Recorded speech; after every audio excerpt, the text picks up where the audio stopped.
Bonjour et bienvenue sur running-et-trail.net. Aujourd'hui, je vais vous faire la chronique du livre Trail Running de Sylvain Bazin et Jean-Marc Delorme. C'est édité aux éditions Amphora. Mais avant cela, vous pouvez vous abonner à nos vidéos YouTube en cliquant sur le petit bouton rouge en bas de la vidéo, ou bien également vous abonner à notre newsletter et recevoir entre autres nos guides PDF gratuitement sur l'entraînement trail running. Donc maintenant c'est parti, rentrons un peu plus dans les détails avec la chronique du livre Trail Running de Sylvain Bazin et Jean-Marc Delorme. Alors Sylvain Bazin, je vais vous le montrer là, c'est là. Et voilà les deux. Alors le premier, Sylvain Bazin, il est très connu dans le monde du trail, il participe à plusieurs trails à travers le monde. Et c'est également un journaliste qui écrit notamment pour la revue Outdoor Reader. Jean-Marc Delorme, alors lui aussi participe à des trails, mais surtout avant tout, il est entraîneur et formateur à la Fédération Française d'Athlétisme. Alors tous les deux nous proposent à travers ce livre édité par Amphora, qui est vendu 25 €, plusieurs conseils, plusieurs astuces pour l'entraînement trail running. Il y a plusieurs chapitres. Le premier chapitre, pour ne pas vous dire de bêtises, de toute façon vous trouverez la chronique en dessous, la chronique complète de tous les chapitres en dessous de cette vidéo dans l'article sur running-et-trail.net. Alors il y a plusieurs chapitres, notamment le premier qui est prendre la clé des chemins. Alors dans ce chapitre là vous allez tout simplement, c'est la mise en bouche on va dire, découvrir les différents aspects de la partie du trail, le matériel qu'il vous faut, le dénivelé, etc., etc. Comment gérer le dénivelé, que ce soit en montée, en descente.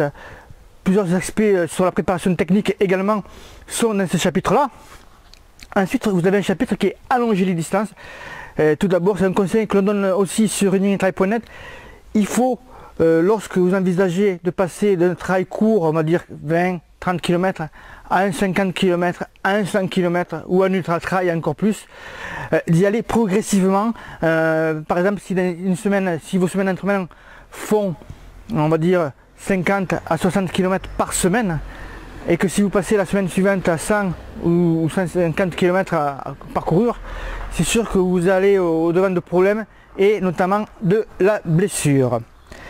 Alors, ensuite, nous avons un chapitre qui est abordé ses épreuves et ses spécificités. Alors c'est un chapitre assez long qui regroupe en fait plusieurs épreuves. Alors ça va de la maxi race à la 6000D, aux grands ultra trail comme l'UTMB ou le Grand Raid de la Réunion, en passant par les kilomètres verticaux ou encore les épreuves par étapes comme le marathon des sables entre autres. Là, vous avez une checklist au niveau du matériel et notamment les spécificités de l'entraînement, les conseils et astuces à mettre en place lors de vos entraînements pour participer à ces épreuves-là.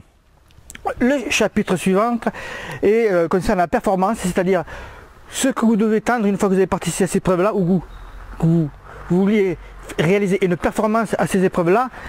Quels sont les aspects, quels sont les conseils que donnent Sylvain et Jean-Marc, notamment sur l'entraînement. Alors par exemple il y a augmenter votre VMA, c'est qui paraît logique aussi. Plus votre VMA sera haute, plus vous courez rapidement même si vous êtes en endurance.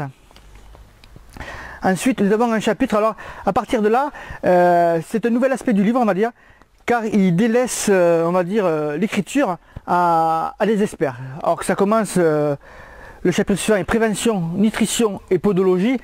Dans ce chapitre-là, alors là je vais à la page carrément parce que je n'ai pas retenu les noms malheureusement. À la page 152, vous voyez que déjà il y a 152 pages. Hein. Prévention, nutrition et podologie. Donc ce chapitre-là, vous allez retrouver des conseils tout d'abord sur la souplesse. Alors est-ce qu'il faut faire des étirements avant, sur le stretching, tout ça. Donc là c'est toujours Sylvain et Jean-Marc qui sont à la baguette.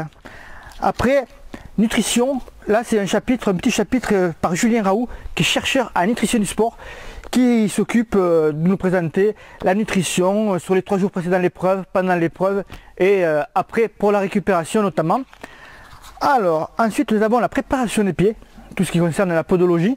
C'est Élodie Bouchardon qui est podologue du sport, qui consacre plusieurs chapitres sur justement comment préparer ses pieds et comment soigner si vous avez des ampoules, des douleurs au talon, etc., etc. Ensuite, un chapitre aussi très intéressant que j'ai trouvé, ça concerne les blessures du coureur.